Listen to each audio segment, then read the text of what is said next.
Rome isn't just a place you visit, it's a place that welcomes you back, even if it's your first time here. A city where emperors once ruled, saints once preached, artists once dreamed. And where today, millions still come searching for something that never truly fades: wonder. Here, every cobblestone whispers history, every piazza holds a secret, and every sunset feels like the sky itself is saying benvenuto. In today's WanderList, we're exploring the top 10 things to do in Rome, from ancient icons you've always dreamed of seeing to hidden corners where locals fall in love with their city all over again. Before we dive in, I want to hear from you. Have you ever been to Rome, or is it still on your bucket list? Drop a comment. We personally reply to every single question and message here on WanderList. Yes, everyone. If you love discovering the world one city at a time, hit subscribe, tap the like button, and share this video with a fellow traveler. Because here, we don't just visit destinations, we experience them. Ready? Let's walk into ancient glory, divine art, and streets where time never truly passed. Welcome to Rome. Number 1, Colosseum. Some monuments impress you, the Colosseum conquers you. The moment you see it rise above the city, ancient, immovable, carved against the Roman sky, time loosens its grip. Suddenly, you're not just a traveler, you're a witness to history waking up. Stand in its shadow and picture it. The thunder of 50,000 voices shaking the air, the glint of armor, the sand stained by victory and defeat, the heartbeat of an empire pulsing beneath your feet. This arena wasn't built for quiet admiration. It was built to shake the world. And somehow, even now, it still does. Walk beneath its arches, and you don't just learn history, you feel it. Rough stone under your hand, sunlight pouring through fractured walls, corridors where legends once breathed, feared, triumphed. The Colosseum isn't frozen in the past, it vibrates with memory. I will give you one travel tip: book the underground tour. Most visitors see the arena floor, but below, in tunnels once filled with gladiators, beasts, and whispered strategy, the Colosseum becomes human, raw, intimate. Down there, you understand, this isn't a ruin. It's a heartbeat that never stopped. And when you leave, don't rush off. Stop by a street vendor, buy a cold bottle of water or a fresh spremuta di arancia, and just stand there for a moment. Let the sweetness hit your tongue and the sun warm your face. Look back one more time.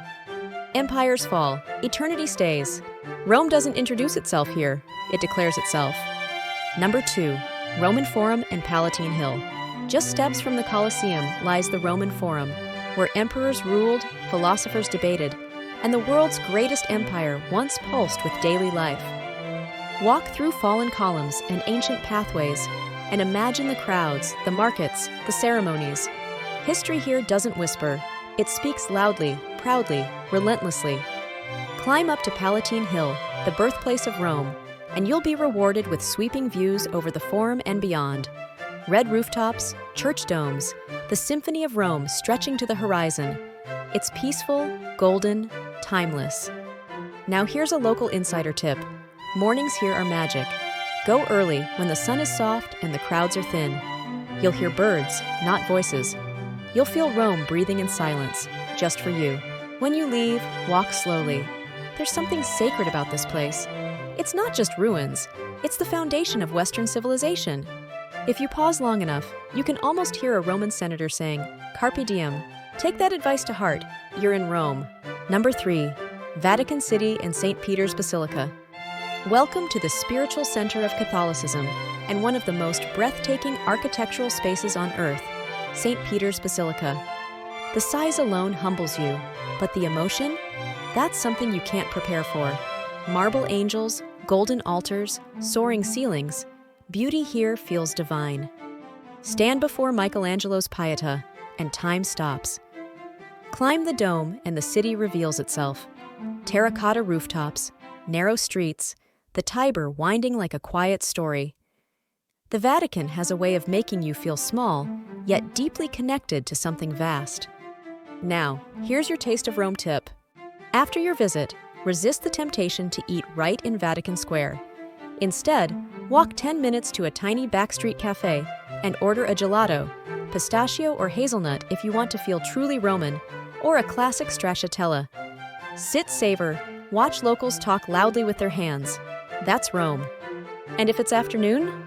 Yes, go ahead. An Aperol Spritz is practically a love letter to the Italian lifestyle. In the Vatican, you witness heaven's art. Outside, you taste life. Balance. The Romans understood it well. Number 4. Vatican Museums and Sistine Chapel. There are museums, and then there is the Vatican Museums, a universe of art, power, and genius collected over centuries. Every hallway, every ceiling, every corner holds something extraordinary. You don't walk here, you glide, pulled by history and awe. And then, the Sistine Chapel. The moment you enter, everything falls silent, as if the whole world stops breathing. Michelangelo didn't just paint a ceiling, he opened a window into eternity. Look up, and you see humanity reaching toward the divine. That famous touch, that spark, that moment frozen forever. Here's a smart traveler's hack. Book the early morning first entry ticket. Seeing the Sistine Chapel with only a handful of people instead of shoulder-to-shoulder crowds? Worth every euro. It turns a tourist moment into a spiritual one. Afterwards, treat yourself. Walk to a nearby bakery and try a sfogliatella or a warm cornetto crema. Sweet, flaky, unforgettable. Just like the art you witnessed. You came for masterpieces. You leave feeling like one. Number 5. Pantheon. The Pantheon isn't just old, it's ancient, and somehow still perfect. A temple to the gods, a tomb for legends, a monument to Roman engineering so advanced that even today, architects shake their heads in wonder. Step inside and your eyes lift immediately. That giant open oculus pouring natural light into the dome, illuminating marble, shadow, silence. When it rains, water falls through the opening like a gift from the sky. There is no place in Rome quite like this. Majestic, quiet, mystical. Now for a true Roman moment. When you exit, skip the tourist cafes around the square and walk 2 minutes to a tiny bar. Order an espresso al banco, standing. It costs about €1, and it's the most Italian thing you can do. No latte, no caramel swirl, niente. Just coffee, strong and proud, like Rome itself. Sip it slowly. Watch life swirl around you. That's Rome. Ancient, modern, alive all at once. Here, history doesn't sit in a glass case. It breathes, and so will you. Number 6. Trevi Fountain, the eternal wish of Rome. Prepare to feel your heartbeat slow, because the Trevi Fountain isn't just a fountain. It's a stage where time pauses, a cathedral of water and stone, a living poem carved in marble and myth. Stand before it and look closely. Neptune, god of the sea, rises proudly at the center, muscles taut, expression fierce, chariot drawn by wild seahorses fighting the waves. Around him, allegories tell stories of abundance, health, power. Rome never built simple fountains. Rome built statements. Water rushes like applause. Light dances across marble as though the city itself is breathing. And the sound, that endless, cascading whisper, wraps around you until the world outside disappears. In that moment, you're not just sightseeing, you're surrendering to Rome's spell. They say if you toss a coin with your right hand over your left shoulder, destiny takes note. 1 coin, you'll return to Rome. 2, you'll find love here. 3, you'll marry here, or at least believe in magic again. People laugh as they throw their coins. Others close their eyes. Some whisper wishes only the fountain will ever know. It's dramatic. It's romantic. It's beautifully human. When you step back, let yourself linger. Lean against the stone railing. Watch strangers become dreamers. Listen to joy ripple like water against the marble. Then walk a few streets away and treat yourself. Maybe a creamy gelato artigianale or a sparkling Aperol Spritz as the sun dips behind pastel buildings. But don't rush it. Trevi Fountain isn't about ticking a box. It's about remembering that some places hold wishes, not memories. Here, you don't just hope you'll return. You know you will. Number 7. Spanish Steps in Piazza di Spagna. If Rome had a balcony to the world, a stage where romance, elegance, and everyday life blend together, it would be the Spanish Steps. From the first soft glow of morning to the warm hum of evening, this iconic staircase isn't just visited, it's lived. Climb the 135 steps slowly, not because they're steep, but because here time deserves to stretch. Every view changes as you rise. rooftops appearing like waves, church domes peeking through alleyways, light shifting against marble. At the top, the Trinità dei Monti Church crowns the scene like a gentle guardian of the city. Below, Piazza di Spagna boozes with grace. Elegant shop windows, polished fashion houses, sparkling jewelry boutiques. It's the part of Rome that whispers rather than shouts, charming you with beauty instead of noise. Now here's your Roman moment. Before sunset, find a seat at a nearby cafe, not right on the square, walk 2-3 streets away where locals go, and order an Aperol Spritz, or better yet, a classic Negroni Spagliato, yes, with Prosecco. Pair it with a tiny plate of supply, those crispy Roman rice balls oozing mozzarella, and just watch life unfold. The clink of glasses, the rustle of shopping bags, the soft rhythm of Italian conversations. This is Dolce Vita in motion. Tip from locals: the best time here isn't midday, it's golden hour. When sunlight kisses the staircase and Rome feels dipped in honey, magic happens. On the Spanish Steps, you're not simply visiting a landmark, you're tasting the refined soul of Rome. Number 8. Piazza Navona and Bernini's Fountain of the Four Rivers. Welcome to Piazza Navona, where Rome stages one of its most theatrical scenes. Long ago, it was a stadium for ancient games. Today, it is a living gallery. Fountains whispering myth, artists sketching lovers, musicians filling the air with strings and smiles. At its center rises Bernini's Fountain of the Four Rivers, a masterpiece that doesn't just sit in stone, it moves. Figures twist, muscles strain, water bursts as if frozen mid-moment.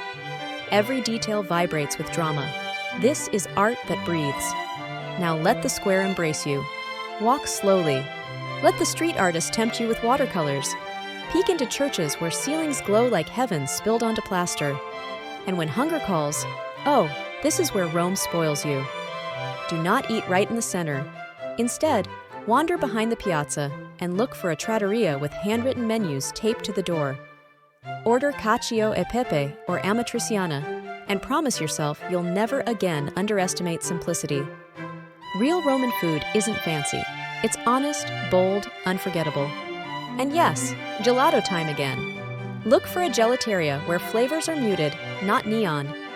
Try pistachio salato, stracciatella, or gianduia, then sit by the fountain and people watch. Local tip: come twice.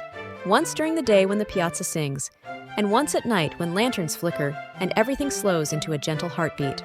Piazza Navona isn't just a square, it's Rome flirting with your senses. Number 9. Castel Sant'Angelo. You see it first from the bridge, a cylindrical fortress rising strong and silent above the Tiber, crowned with a watching angel. Castel Sant'Angelo looks mysterious, almost mythic, and the stories inside prove it is. Originally built as Emperor Hadrian's mausoleum, it later became a papal refuge, a prison, a fortress, and a palace.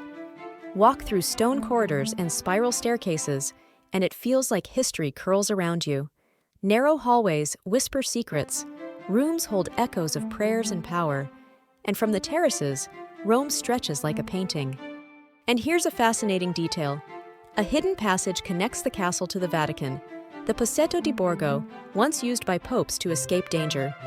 Yes, angels watched over more than souls here. For the perfect moment, climb to the top terrace. The view isn't ordinary. Domes glowing in the sun, bridges arching over the Tiber, the city unfolding gently. It's quieter than the Colosseum, calmer than Vatican Square, and somehow more intimate. Now your food moment. After the castle, cross the bridge and walk into Borgo Pio. Sit at a small table, order a carbonara or carciofi alla romana, Roman artichokes, and sip a glass of local white wine. No rush. Rome tastes better when time stands still. Castel Sant'Angelo is where power lived, where hope hid, where angels watched, and where Rome shows its poetic strength. Number 10. Trastevere. If Rome has a heartbeat, raw, warm, human, imperfect, real, it beats in Trastevere. This neighborhood doesn't perform for tourists, it lives for itself. Ivy-covered facades, laundry hanging between windows, cobbled streets glowing under warm lamps. This is the Rome locals fall in love with and never leave. Come early to wander quiet alleys, step into tiny churches glowing with gold mosaics, and smell bread baking from family-owned panettone. By noon, trattorias spill onto sidewalks, and by evening, oh, that's when Trastevere becomes alive. Voices rise, laughter fills the air, musicians play on corners, and the smell of wood-fired pizza teases your senses. Food experience? Here you don't eat, you feast. Order supply, carciofi fritti, and a Roman classic, tonarelli cacio e pepe. Add an Aperol spritz or a glass of house red wine, and prepare for happiness to sit beside you. After dinner, treat yourself to gelato at a tiny artisan spot. Then simply wander, past fairy-lit trattorias, through busy piazzas, along the Tiber glimmering beneath the moon. Local vibe tip: put your phone away for a moment, listen, smell, touch the old walls, absorb it. Trastevere isn't a destination, it's a feeling. Here, Rome doesn't impress you. It welcomes you, hugs you, feeds you, and tells you, stay a little longer. And just like that, we've walked through thousands of years of history, tasted Rome's flavors, felt its heartbeat, and wandered streets where time didn't erase. It layered, enriched, whispered. Rome is a city that doesn't ask you to look. It asks you to feel, to taste the olive oil, to hear church bells echo over ancient stone, to breathe in warm summer evenings and espresso-scented mornings, to stand where emperors stood and realize that life, your life, is part of a much bigger story. Now tell me in the comments, which place in Rome would you visit first? The Colosseum, the Vatican, or maybe Trastevere for pasta and wine under fairy lights? I read and personally reply to every single comment here on WanderList. Questions, suggestions, travel tips, everything. So don't be shy. Let's talk travel. If this journey inspired you, do me a favor. Hit like, tap subscribe, turn on the bell so you never miss our next city, and share this video with someone who dreams of Italy. Because WanderList isn't just a travel channel, it's a global family of explorers. Next destination?